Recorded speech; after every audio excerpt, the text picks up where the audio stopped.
Why the Last Man is the story of all the men in the world dying off suddenly because of an unknown event.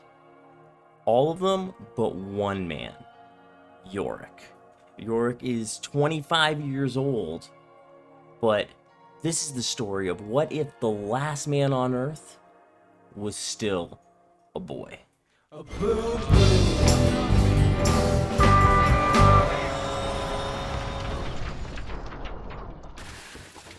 Hey, this is Time Bomb, and if it's your first time checking out the channel, hit that subscribe button to catch all the updates. So what I'm going to do today is a review on the first episode of Y: The Last Man. It's the comic book that's been adapted into a TV series, a comic book that I have always enjoyed. Now, it's a show now that has taken many years. There was a failed film adaptation and quite a few years of development for this show to happen. It seems like it's been going over a long time trying to get it made. Now, especially in the last few years where, there was a big uptick in, female-driven projects. I was surprised it wasn't made earlier because this is literally a story of all females. There is, of course, flashbacks to males, and there is male characters in it still, but this is primarily driven by women. So I'm going to give my thoughts about Y: The Last Man a little bit, and, something that I've always really enjoyed about this story is because it's the story of Yorick, who is this man who has always had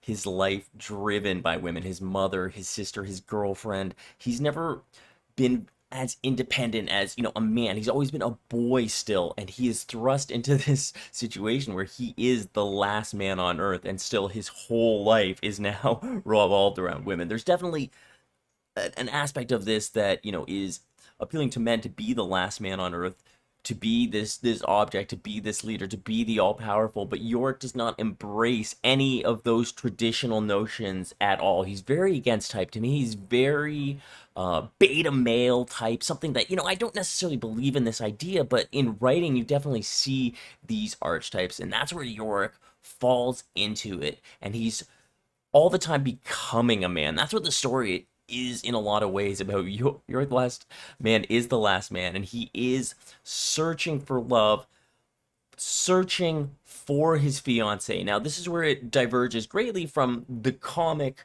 to the show now, and we'll get into that a little bit later as we look through the series. But really, Yorick is on a journey that is in some ways a MacGuffin because he is looking for his love, but he's finding so much more along the way. So that's my rundown on the story as well. This is also a post-apocalyptic show. So it's dealing with half the population, the male population of all mammals on Earth, suddenly dying off for unknown reasons. So there is a mystery there to be solved, and I think that's probably where a lot of the negative feedback from the comic came, because people were really looking for more of a hard answer, where I think really the end of the story didn't really answer things in a way for a mystery about a post-apocalyptic would be hoped to be answered by the audience. But I think that's because that wasn't the intention of the story, and maybe why the ending left people, a little disheartened. But I really think it's an amazing story, and I'm excited to see the show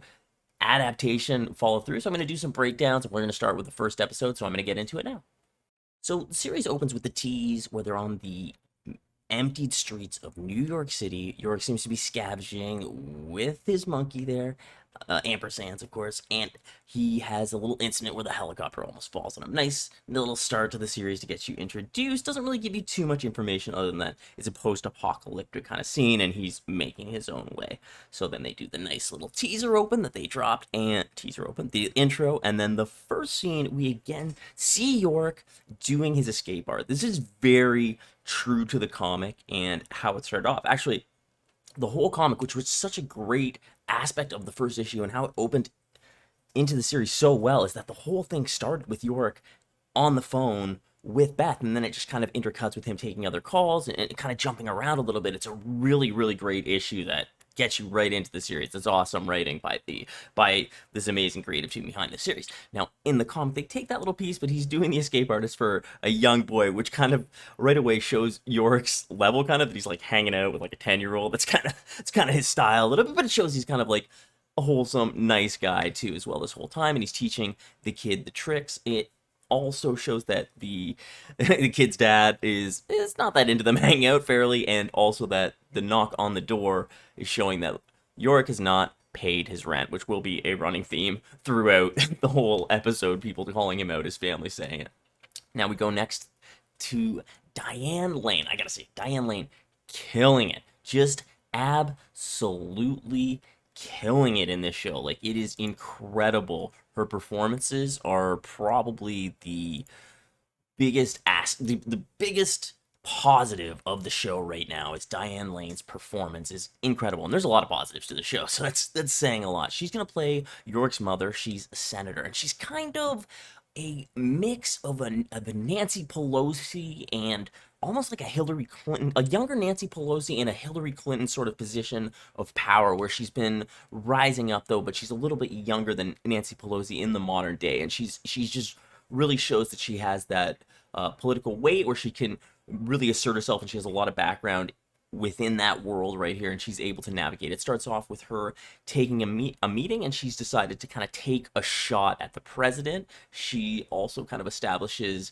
what she wants from her staff, as she demands a new assistant, gets her nails done immediately, and also again finds out that the landlord had called about the rent being late. The running theme continuing on York. Come on, buddy, pay your own rent. You're like 25 in this. So then scene 3, we go into a support group. It seems to be a rehab meeting. Someone's telling a very graphic story, and Hero is getting a phone call, kind of interrupting it, and he's pretty annoyed. Great performance by this guy. And it's a substance abuse meeting. Hero has had some issues with this. As she takes the call, she realizes it's York. She goes outside to meet him. York is there to ask her for money. He's going to hint at quite a few things that, he's broke, basically doesn't have a job. He's going to propose to his girlfriend, Beth, and Hero tells him straight up, don't do it. This is not a good idea. I mean, look at your priorities. First and foremost, you need money for cheese, and you're going to propose. It has a great moment where she said that. Hero and Yorick's dynamic of a brother and sister seem very real to me. I like both their performances as well.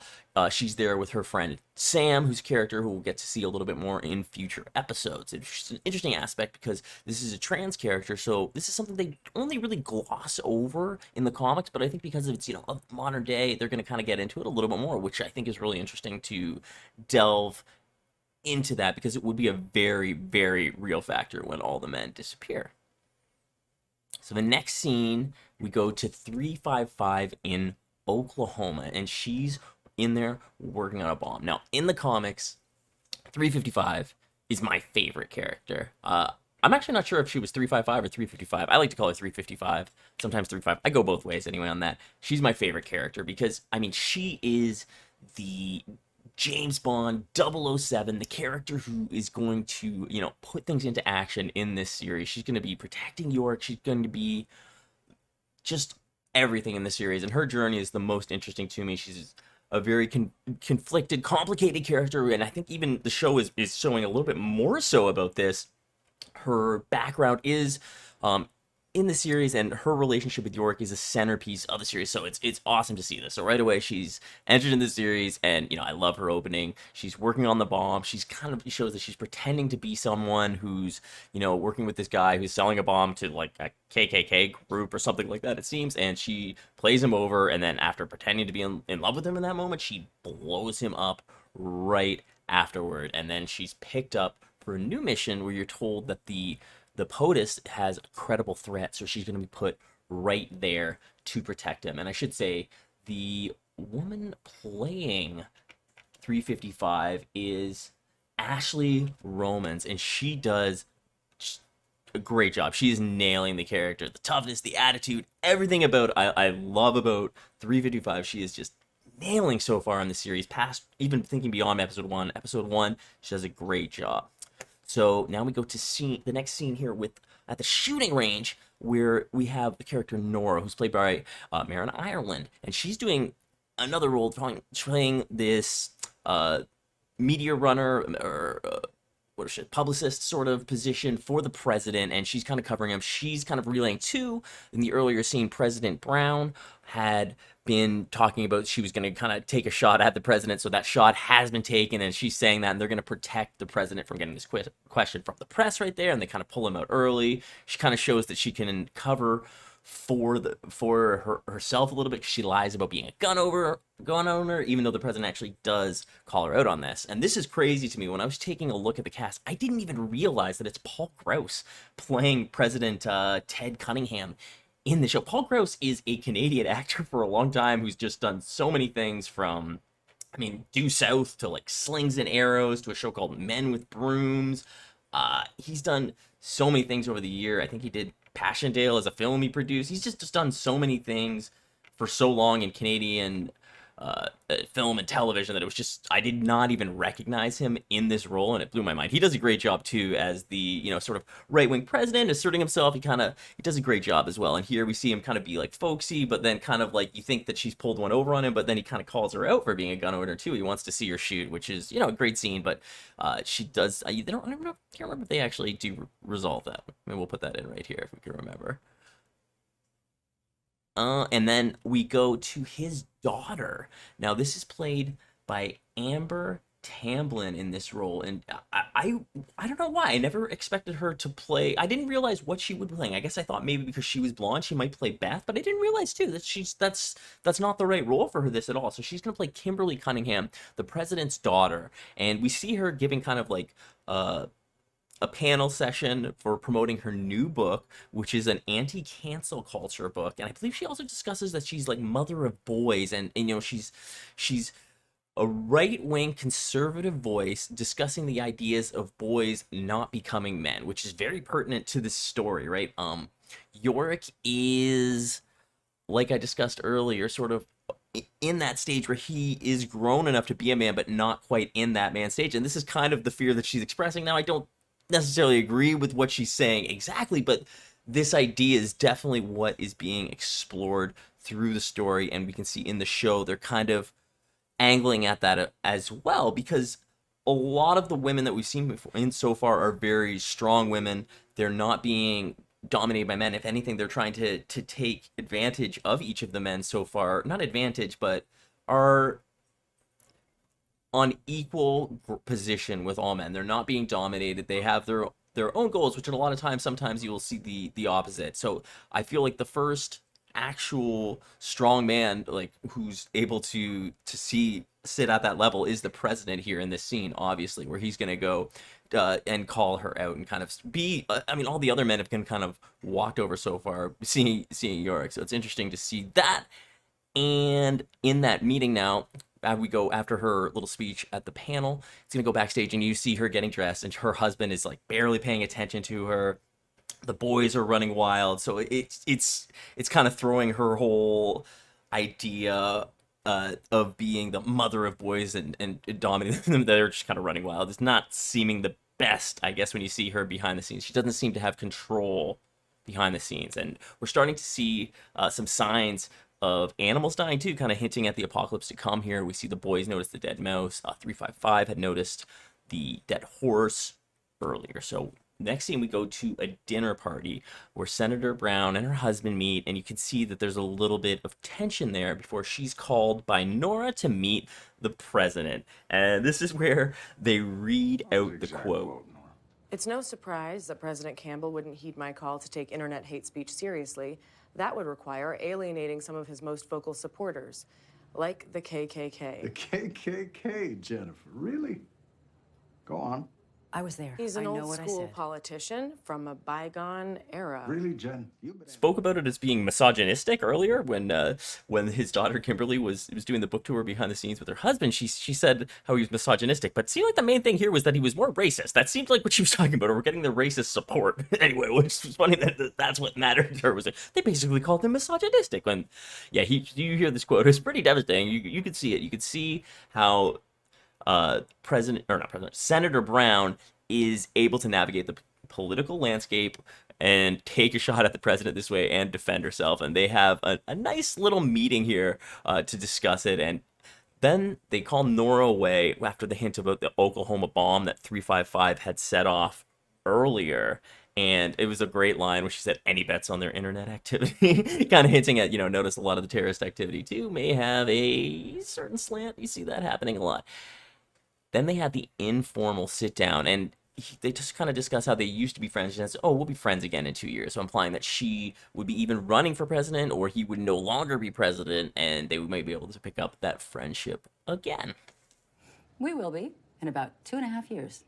So Hero as well. She mentioned she's played by Olivia Thirlby, who's, she's doing a good job in all this role too. She's someone who I didn't know. A lot of the other actresses seem familiar, and she's another character who I knew from the comic. What's the interesting thing about Hero in this in the show now is in the comic we kind of jump through her story pretty quickly. We're gonna actually see her story as it goes through the apocalypse. I think I like that a lot more about the show, where it's not necessarily going to rush through some of those things like the comic book does. We're actually getting to know these characters. We're getting to meet Hero. We're getting to see what she's going to go through here as the fall happens, because she lost, just like all women and all people, like they lost everything. Not everything, but they lost so much, and Hero lost a lot too. She had her partner here who is going to tell her that he told his wife about her. Apparently they had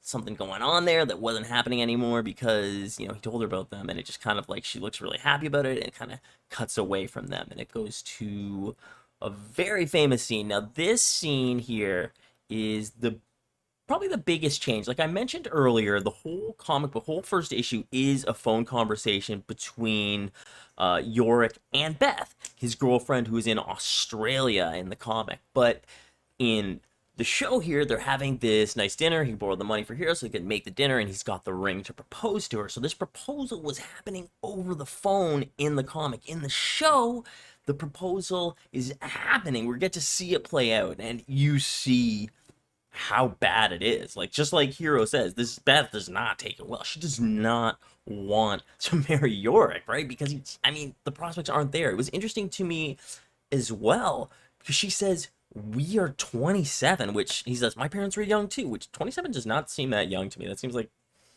perfectly adequate age to be getting married. I see no issue with that at all. That seems great. Young to me is like 18 to get married. I guess it's like a little younger. 25 even is pretty normal now to get. I guess it's not old. It seems like the time to get married, if anything. So I found that pretty funny. But the reason is because she makes it clear she doesn't want to be with him. She wants to go to have new experiences, to meet new people. And he's like, new people, and that's when he loses it. You can see how immature and how out of touch things, or out of touch to things Yorick is, out of touch with reality Yorick really is, because he doesn't see how bad of an idea it is to marry Beth. And yeah, it does not go well as she says no, and when he gets very upset, and the things he says too, he's like, "I went and picked up your dry cleaning, I packed your bags, I made you dinner," and he's like, "I'm such a nice guy." He's getting such nice guy vibes, which he's like, "I didn't ask you to do anything." I think he even says it. Yeah, there, yeah, right here. He's gonna say it. "I'm a nice guy." It's like, come on, buddy, you don't like. Yeah, you got rejected here. You've got to accept it. It's not a good idea, and everyone around him is telling him this, even the girl he's proposing to, and he still doesn't see it. He doesn't see that she's clearly rejecting him. In the comic, there's much more nuance. It's much more like, maybe she didn't know, maybe who knows what she would say. They got cut off right at the end as the fall happens, is when he's proposing to her, so he doesn't get her answer. In the show, in this scene, it seems very, very clear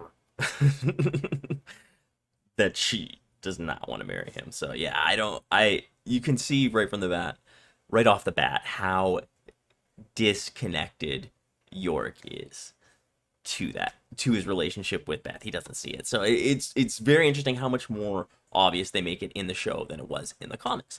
So the next scene, we go to 355, and it's a voiceover of her while she goes to, get rid of all of the stuff that she had where she was playing, and you get the information that she's being put in place with the president, like she's giving the identity of a Secret Service. She's not Secret Service, and then she gets rid of all the stuff she had left behind in Oklahoma, which had been mentioned by the president as like what's a terrorist thing or something like that, but actually it was this other group who they don't know about taking that KKK terrorist group out before they could do whatever they were going to do with that bomb. So it's interesting that this organization that 355 is with is above the president. They're not completely aware of what's going on there, even though later she's going to say that she answers to the president. It's very kind of confusing there, the 355 thing, which is another aspect that we'll see kind of develop in the comic. It's sort of this Culper ring idea, which may be a little bit too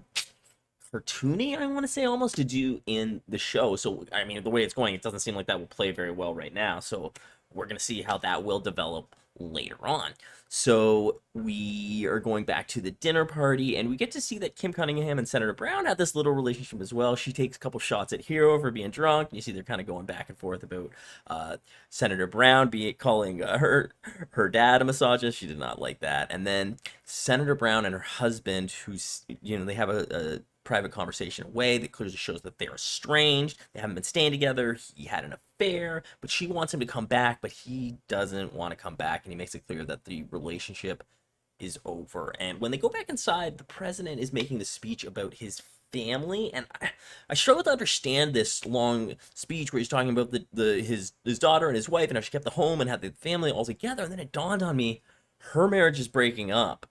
And it's not just putting these two things and her problem family, her son who can't pay his rent, her daughter who's gotten DUIs and in rehab, her husband's leaving her. If she is planning on running against him, she's in a perception battle against him, and she does not look good in the traditional sense because her family is falling apart, whereas his is this cohesive unit. And I think he's trying to make this speech to kind of be like, after her kind of saying that earlier, oh, we'll be friends again in 2 years, he's like, yeah, maybe we will be friends in 2 years again when I'm president still. So it's an interesting shot back kind of between this two. The Diane Lane, Paul Gross political rivalry there is pretty incredible. Like, there is a whole House of Cards show between them that would be amazing anyway, which that's what's very interesting to me, that they've gone this route with her. She's killing it. Diane Lane is just killing it in the scene, so I really, really like that.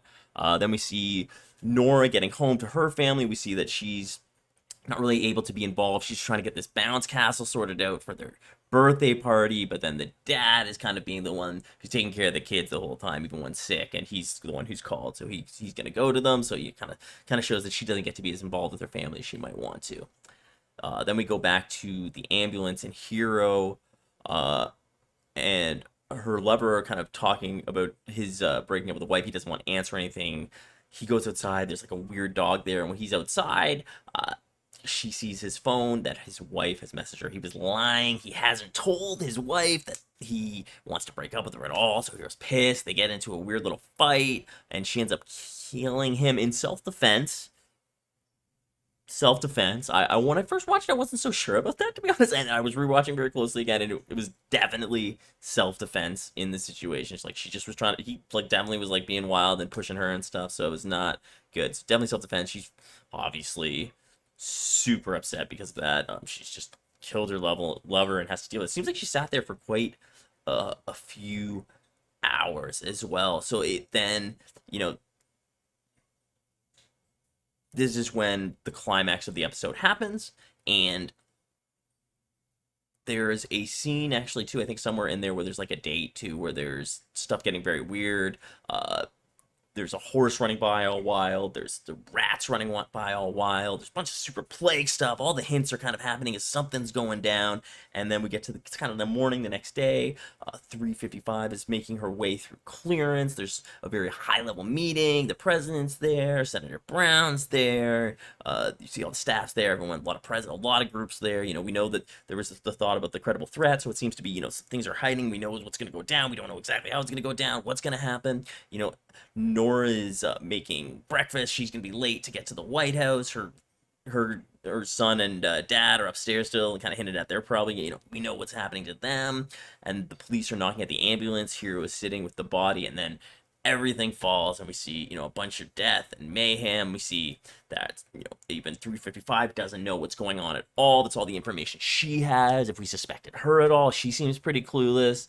Everything is just kind of thrown out the window at the end there, and that's basically where it ends, on the apocalypse starting. So a really, really strong episode. I feel like Diane Lane's acting, the political drama is one of the most interesting aspects of the show that I didn't see coming in its adaptation. They do a really great job with that, and they're very much seems to me that they're going to show the breakdown and the work of the government to keep things together and the battle against resources falling apart, power systems falling apart. They're really going to show this earlier aspect of it through the lens of Diane Lane's president or senator, and then she will become the president as things progress here soon. She'll have to take the lead.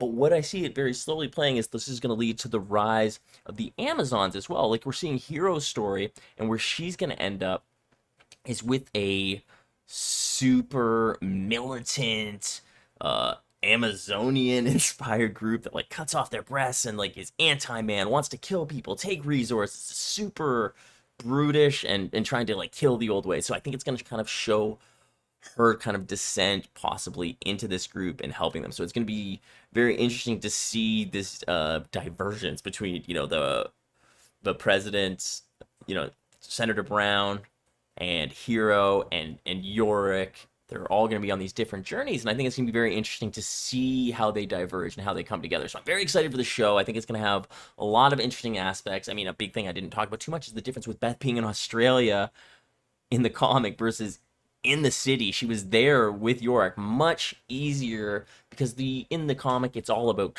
he's trying to find her, and in the show it seems pretty ridiculous for them to find her in Australia. It seems much more possible to find her if she was in North America in a situation like this. It does play a lot better, so be interesting. We'll talk about how that's going to play out in future episodes. I appreciate everyone for checking this video out. I'm probably going to do some other stuff with Wild Last Man. Maybe I'll do some issue readings and stuff like that. We'll see how people like that. And yeah, thank you very much for checking this out. I'm Time Bomb. You guys are awesome, and I will catch you guys later.